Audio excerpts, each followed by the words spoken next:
चले जाओ भिखारियों। कितनी बार कहा है यहां तुम्हारा इलाज नहीं हो सकता। जेब में पैसे नहीं है और इलाज कराने चले आए हो। शक्ल से ही चोर लगते हो। निकल जाओ यहां से। चलो निकलो यहां से। आप सिर्फ इलाज कीजिए, जितने पैसे लगेंगे मैं दे दूंगी। अगर इतने ही ज्यादा पैसे हैं तो कहीं और चले जाते। यहां धनिया लेने आए हो क्या? अपनी ये फालतू की बकवास बंद करो। तुम्हें किसी को भी बुरा भला कहने का कोई हक नहीं है। ये सरकारी अस्पताल है। तुम्हें यहाँ सरकार ने गरीबों के इलाज के लिए नौकरी दी है। तुम्हें पता नहीं तुम किसके सामने खड़े हो। ऐसा ना हो कि तुम्हें नौकरी से ही हाथ धोने पड़े। तुम कोई बादशाह नहीं जो इस तरह का बर्ताव कर रहे हो। तुम सरकारी नौकर हो। नौकर? अबे तू कहां की सीएम है जो इतना ज्ञान झाड़ रही है? ये कह रही है कि मैं तुम्हें नौकरी से निकलवा दूंगी। इज्जत से यहां से चली जाओ। कहीं ऐसा ना हो कि तुम्हें धक्के देकर निकाला जाए। सुबह का वक्त था। डीएम प्रीति सिन्हा अपने काम में व्यस्त थीं। उन्हें अंदाजा भी नहीं था कि आज का दिन उनकी जिंदगी का सबसे दर्दनाक दिन बनने वाला है। उनकी मां जयंती देवी, जिनकी उम्र अब काफी हो चुकी थी, रोज की तरह सब्जी खरीदने के लिए बाजार निकली। उनका चलना अब भारी हो चुका था। कमर जैसे टूट सी गई हो। एक एक कदम संभल कर रखती हुई वो सब्जी मंडी तक पहुंची, मगर अचानक मंडी के बीचों बीच उन्हें दिल का दौरा पड़ा। वो धूप में वहीं जमीन पर गिर पड़ी। उनके हाथ में थैली से टमाटर बिखर गए, जो उनकी बेटी के पसंदीदा थे। उनका शरीर बिल्कुल निढाल हो गया। आधा घंटा बीत गया। लोग आते जाते रहे। कुछ ने रुक कर देखा, कुछ ने बातें की, मगर कोई आगे नहीं बढ़ा। न किसी ने पानी दिया। ये नज़ारा देखकर भीड़ में खड़े कुछ लोग बस तमाशबीन बने रहे। औरत मंडी के बीचों बीच पड़ी थी, मगर इंसानियत जैसे किसी के अंदर बची ही नहीं थी। उसी भीड़ में एक शख्स था, विजय। वो मदद करने की बजाय मोबाइल निकालकर वीडियो बनाने लगा। वीडियो बनाकर उसने फौरन सोशल मीडिया पर डाल दिया। कैप्शन में लिखा, ये दादी आधे घंटे से यहाँ बेहोश पड़ी है। किसी को रहम नहीं आता। न कोई पानी दे रहा, न उठाकर अस्पताल ले जा रहा। न जाने किसकी माँ होंगी ये बेचारी। वीडियो देखते देखते वायरल हो गई और कुछ ही देर में वो वीडियो पहुंच गई डीएम प्रीति सिन्हा के मोबाइल पर। वीडियो देखते ही उनका दिल दहल गया। आंखों में आंसू आ गए। वो दर्द से चिल्लाईं, ऐ खुदा, ये मेरी माँ है। वो फौरन कुर्सी से उठी। इंस्पेक्टर राहुल शर्मा को बस इतना कहा, मैं घर जा रही हूँ। फिर अपनी जीप में बैठकर तेजी से बाजार की तरफ निकल पड़ी। बाजार में पहुंचते ही प्रीति सिन्हा ने अपनी मां को गोद में उठा लिया, बोतल से पानी पिलाया, चेहरे पर छींटे मारे। थोड़ी देर में उनकी मां को होश आया।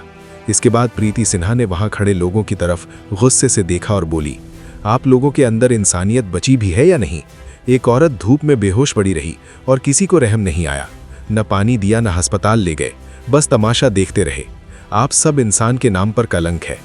उनकी डांट सुनकर भीड़ में सन्नाटा छा गया। सबके चेहरे शर्म से झुक गए। प्रीति सिन्हा मां को लेकर घर पहुंची। घर पहुंचते ही मां से बोली, अम्मा, मैं आपको फौरन अस्पताल लेकर चलती हूं। और फटाफट से कपड़े बदले। उन्होंने वर्दी उतारकर हरे रंग का सलवार सूट पहना और मां को लेकर जिले के सबसे बड़े सरकारी अस्पताल पहुंची। वहां पहुंचकर सीधे बड़े डॉक्टर अर्जुन मल्होत्रा के पास गईं। डॉक्टर साहब, देखिए, मेरी मां की हालत बहुत खराब है। आधा घंटा तक बेहोश पड़ी रहीं। बराहे कृपया फौरन इलाज शुरू कीजिए। मगर डॉक्टर अर्जुन ने बगैर कुछ देखे सुने बेरुखी से कहा, यहाँ इलाज नहीं हो पाएगा। तुम उन्हें किसी और अस्पताल ले जाओ। अच्छा होगा कि कहीं और ट्राई करो।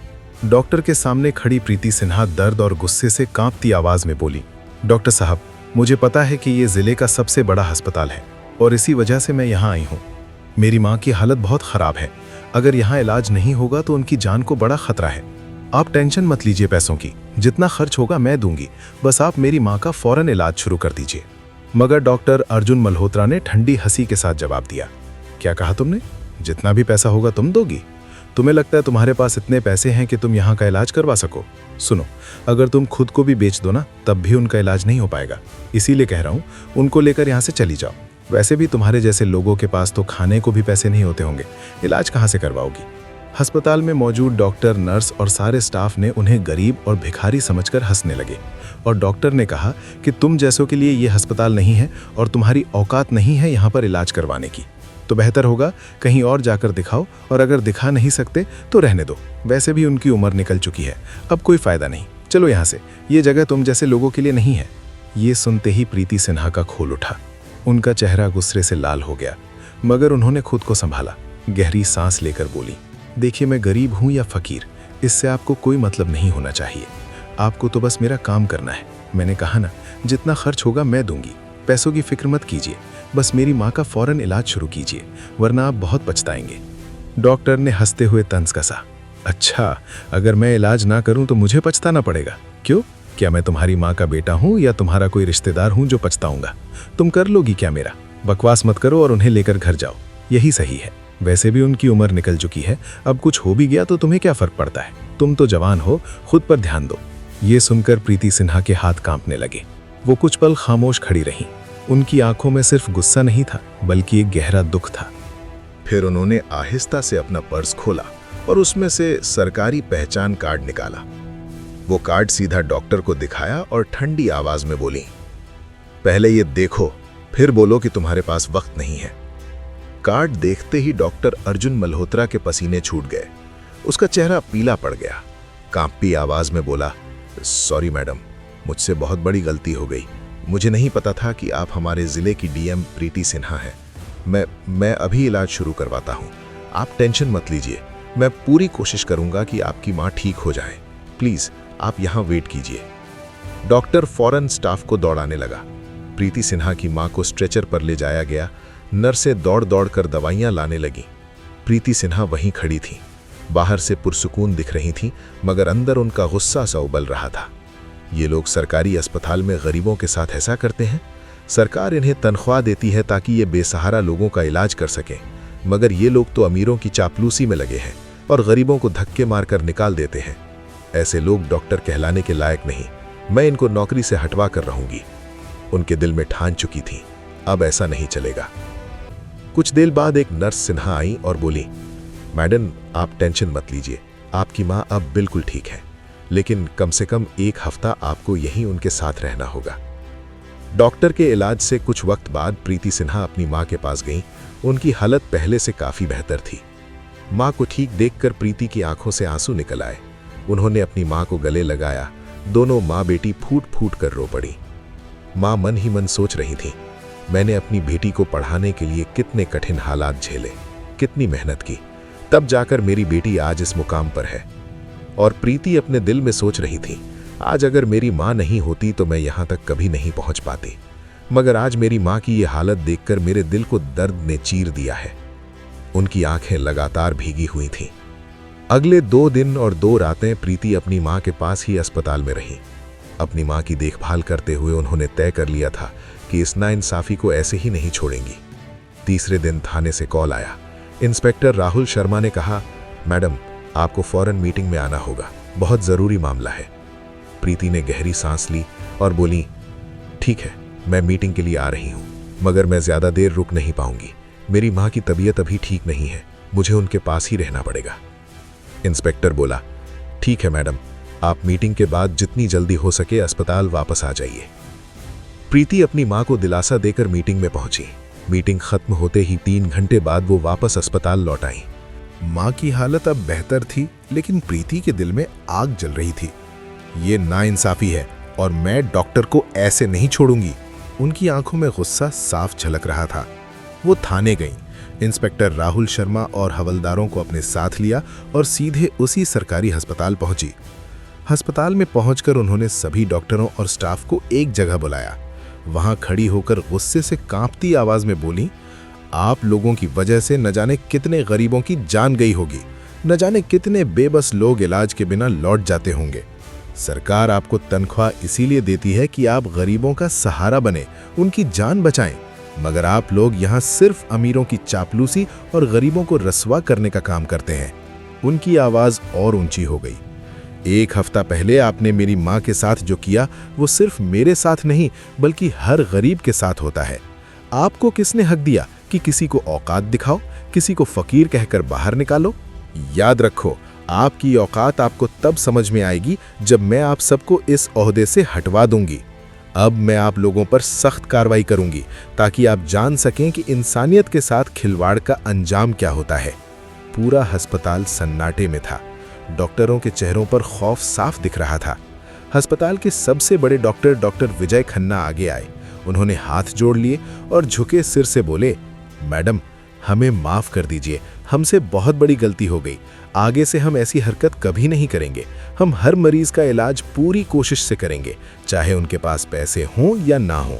डॉक्टरों की माफी के बावजूद डीएम प्रीति सिन्हा का गुस्सा शांत नहीं हुआ। वो ठंडी लेकिन सख्त आवाज में बोली, आप लोग कितनी ही माफी मांग लें या सिर झुका लें, मैं आपको माफ नहीं करूंगी, क्योंकि आपने सिर्फ मेरे साथ नहीं, न जाने कितनों के साथ ऐसा किया होगा। कितने गरीब यहां से रस्वा होकर लौटे होंगे, जिनकी जान आप लोगों ने लापरवाही से छीनी है। इससे बेहतर है कि ऐसे लोग डॉक्टर रहे ही ना। इसीलिए माफी की उम्मीद मत कीजिए। मैं ऐसा फैसला लूंगी कि आगे से कोई मरीज यहां रस्वा ना हो। उनकी बात सुनकर सब डॉक्टर घबरा गए।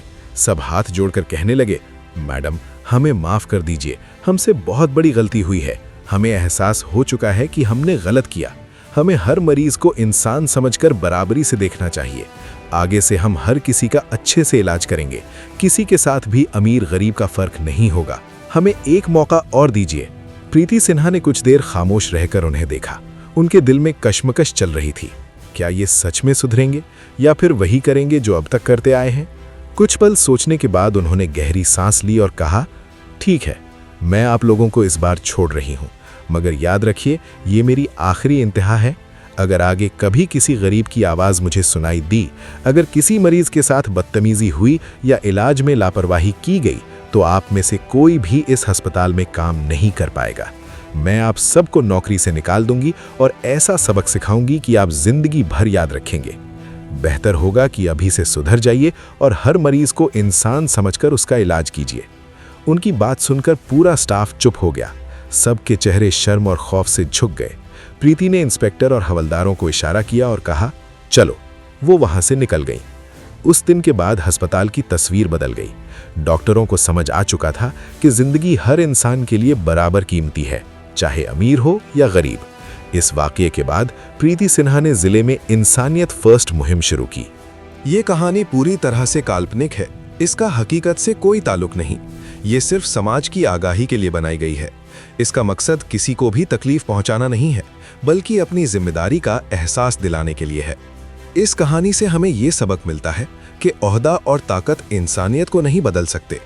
प्रीति ने अपनी माँ के तजुर्बे के बाद महसूस किया कि अगर वो डीएम ना होती तो उनकी माँ भी इलाज से महरूम रह जाती। हमें इससे ये भी पता चलता है कि हर इंसान की इज्जत और जान यकसां अहमियत रखती है, ख्वाह वो गरीब हो या अमीर। डॉक्टरों और अस्पताल स्टाफ को उनकी जिम्मेदारी याद दिलाई गई कि सरकारी मुलाजिम की हैसियत से उनका फर्ज आवाम की खिदमत करना है, ना कि अमीरों की चापलूसी। हमें अपने ओहदों और पेशों को इंसानी हमदर्दी के साथ निभाना चाहिए, और अगर कोई भी किसी परेशानी में, मुसीबत में है, तो हमें उसकी मदद करनी चाहिए, ना कि हमें और उसका मजाक नहीं बनाना चाहिए। समाज में ये आम हो चुका है कि जब भी कोई शख्स किसी परेशानी में होता है तो दूसरे लोग उसका तमाशा देख रहे होते हैं और वीडियो बना रहे होते हैं, लेकिन जब उनके खुद के साथ ऐसा होता है तो फिर वो पछताते हैं।